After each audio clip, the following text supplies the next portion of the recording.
नमस्कार दोस्तों, आप सबका स्वागत है बेहतर से इतिहास की क्लास में, जिसमें हम लोग क्लास 12 की इतिहास भारत का संविधान निर्माण से संबंधित VVI ऑब्जेक्टिव को देखेंगे। तो आइए चलते हैं आज के पहले प्रश्न पर।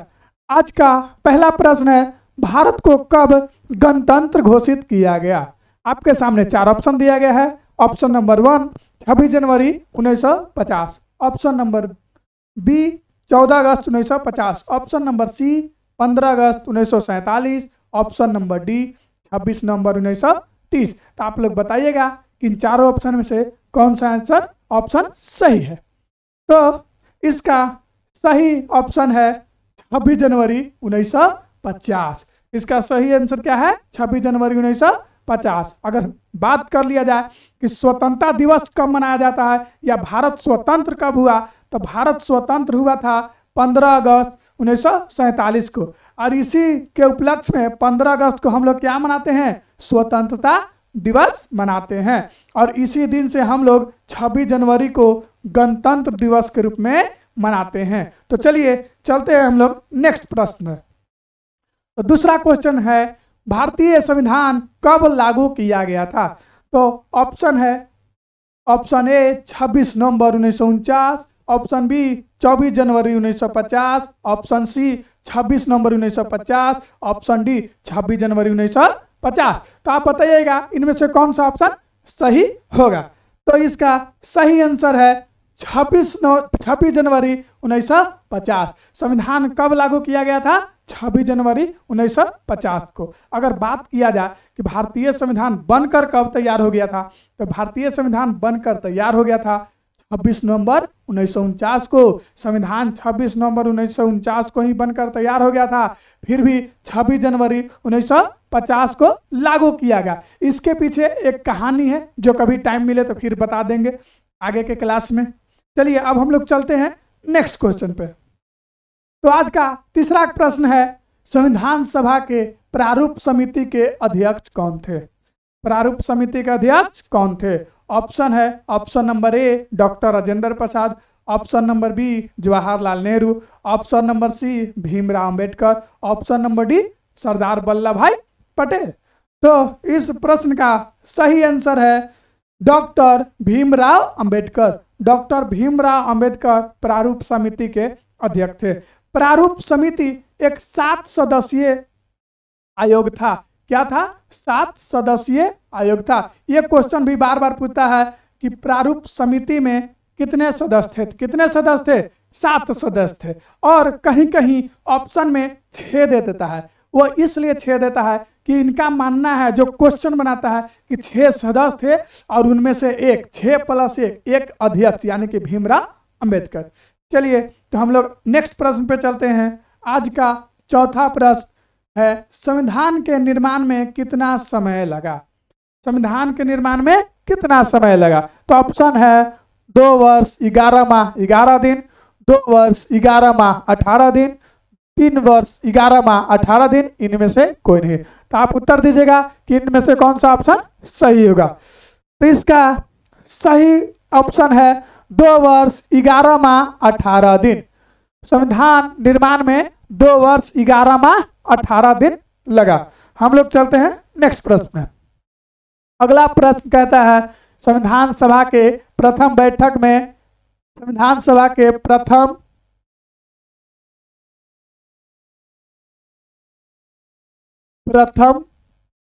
बैठक में कितने सदस्य उपस्थित थे? तो ऑप्शन है 110 सदस्य, ऑप्शन बी 210 सदस्य, ऑप्शन सी 310 सदस्य, ऑप्शन डी 79 सदस्य। तो बताइएगा इसमें से सही आंसर कौन सा होगा। तो इसमें से सही आंसर है 210 सदस्य। 210 सदस्य संविधान सभा के प्रथम बैठक में 210 सदस्य उपस्थित था। अगर बात कर लिया जाए कि संविधान सभा का प्रथम बैठक हुआ कब था, तो संविधान सभा का प्रथम बैठक होता है 9 दिसंबर 1946 को, जिसमें डॉक्टर सच्चिदानंद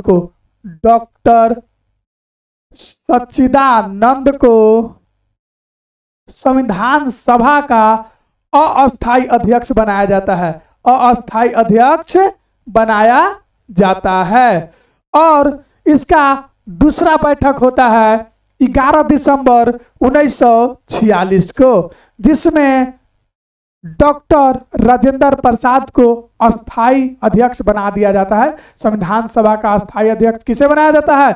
डॉक्टर राजेंद्र प्रसाद को। कब बनाया जाता है? तो संविधान सभा की दूसरी बैठक में। संविधान सभा की दूसरी बैठक कब होता है? 11 दिसंबर 1946 को। चलिए तो अब हम चलते हैं नेक्स्ट प्रश्न पे, और ये रहा आपके सामने अगला प्रश्न। अगला प्रश्न है, पाकिस्तान का पहला प्रधानमंत्री कौन था? ऑप्शन ए है मोहम्मद अली जिन्ना, ऑप्शन बी है लियाकत अली, ऑप्शन सी है इकबाल अहमद, ऑप्शन डी है मौलाना आजाद। इस प्रश्न का सही उत्तर है लियाकत अली खां। इस प्रश्न का सही उत्तर है लियाकत अली खां। चलिए नेक्स्ट क्वेश्चन पर चलते हैं।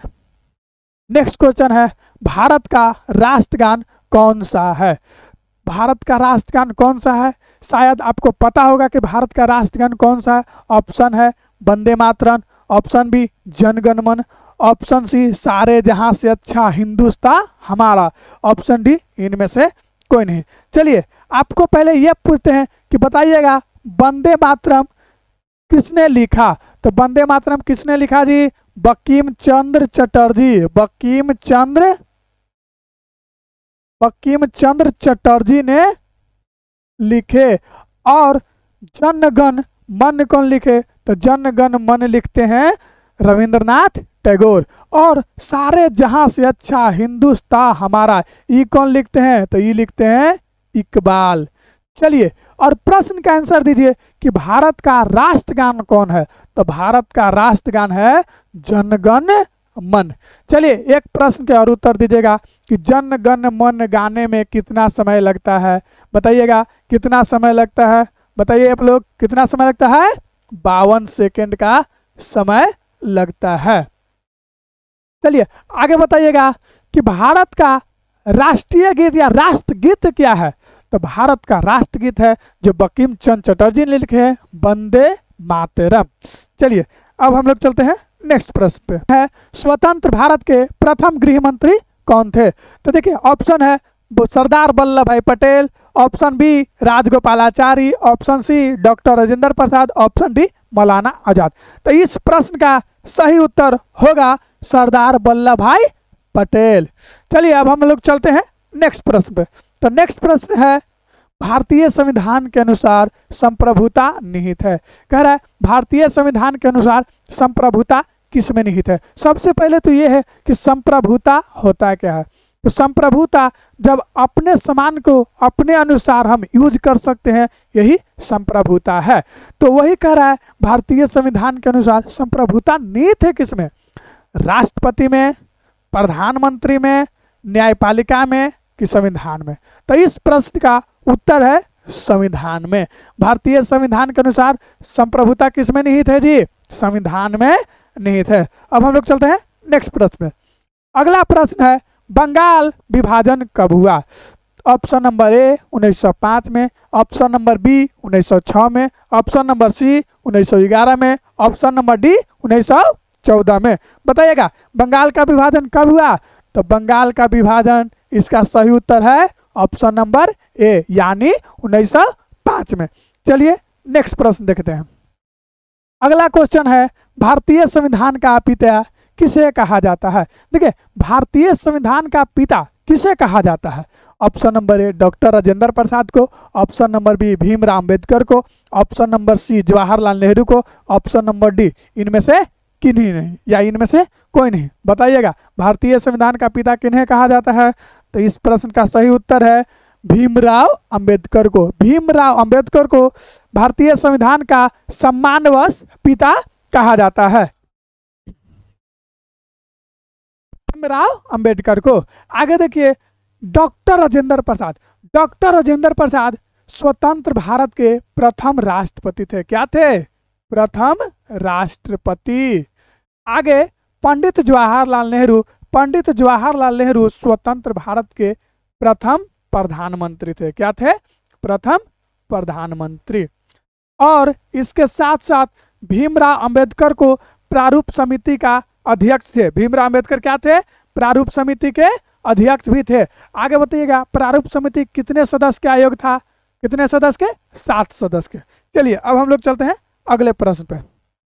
अगला प्रश्न है स्वतंत्र भारत के प्रथम राष्ट्रपति कौन थे? देखिए पिछले हम लोग देखे थे कि कौन थे, आप बताइएगा। ऑप्शन है Jawaharlal Nehru, option B doctor Rajendra Prasad, option C Lal Bahadur Shastri, option D इनमें से कोई नहीं। तो बताइएगा इस प्रश्न का सही उत्तर कौन है? तो देखिए इस प्रश्न का सही उत्तर होगा option number B, doctor Rajendra Prasad. Doctor Rajendra Prasad स्वतंत्र भारत के प्रथम राष्ट्रपति थे। चलिए अब हम लोग देखते हैं नेक्स्ट क्वेश्चन। अगला क्वेश्चन है भारत के अंतिम वायसराय कौन थे? मतलब भारत में कौन सा ऐसा वायसराय अंतिम थे जिसके बाद भारत विभाजन हो जाता है और भारत स्वतंत्र हो जाता है?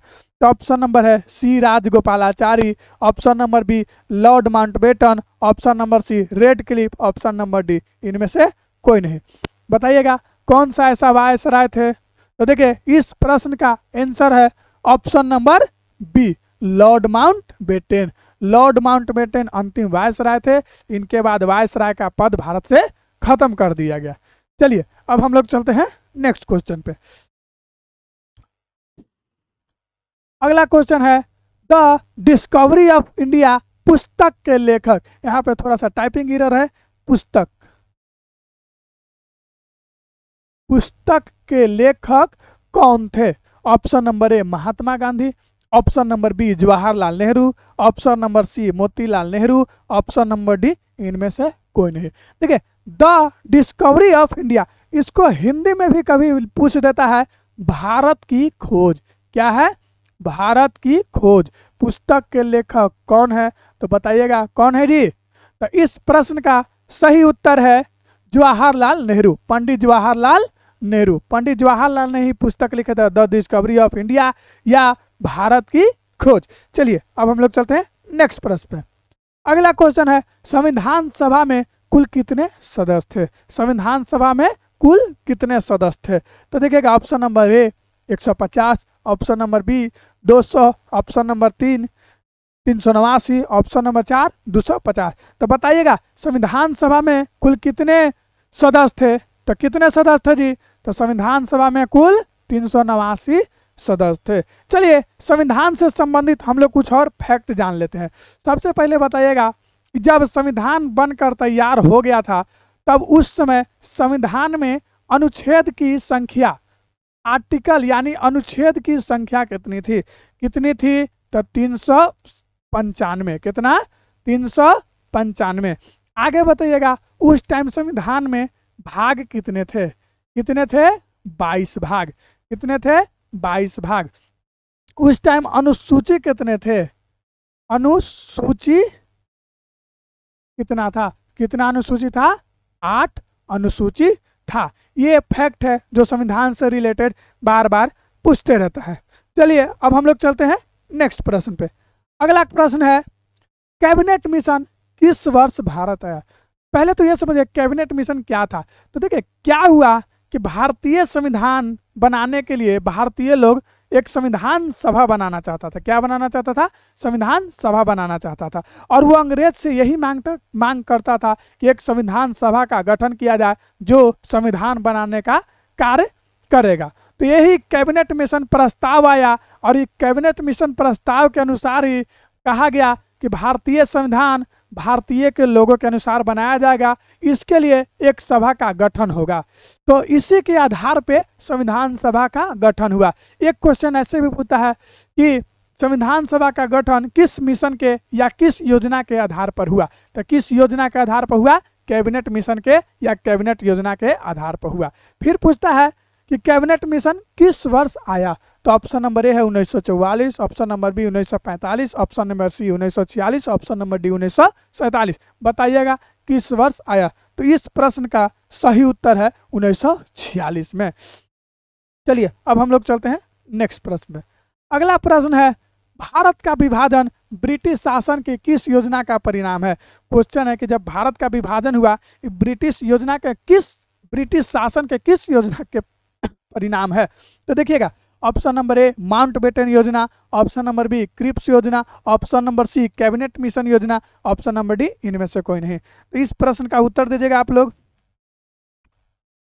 ठीक है, इस प्रश्न का उत्तर है ऑप्शन नंबर ए लॉर्ड माउंटबेटन योजना। यही आए थे अंतिम वायसराय के रूप में और कहे थे कि 30 जनवरी 1948 से पहले, कब, 30 जून 1948 से पहले भारतीयों को उसके सत्ता उसके हाथ में सौंप दी जाएगी। लेकिन कुछ तत्कालिक परिस्थितियों के कारण उन्हें 1947 यानी कि 15 अगस्त 1947 को ही भारत को स्वतंत्र करना पड़ा। आगे बात समझ में? तो क्या ऑप्शन सही है जी? माउंटबेटन योजना। चलिए हम लोग चलते हैं नेक्स्ट प्रश्न पे। नेक्स्ट प्रश्न है भारतीय संविधान सभा के अध्यक्ष कौन थे? Option number A Jawaharlal Nehru, option number B doctor Rajendra Prasad, option number C Sardar Vallabh Bhai Patel, option number D B R. Ambedkar यानी कि भीमराव अम्बेडकर। बताइएगा संविधान सभा के अध्यक्ष कौन थे जी? तो भारतीय संविधान सभा के अध्यक्ष, अब बात कर रहे हैं इसमें कि कौन सा अध्यक्ष, अस्थायी अध्यक्ष पूछ रहा है कि अस्थायी अध्यक्ष? तो ऑप्शन देखिएगा, ऑप्शन में आपको पता होना चाहिए कि संविधान सभा का अस्थायी अध्यक्ष कौन है।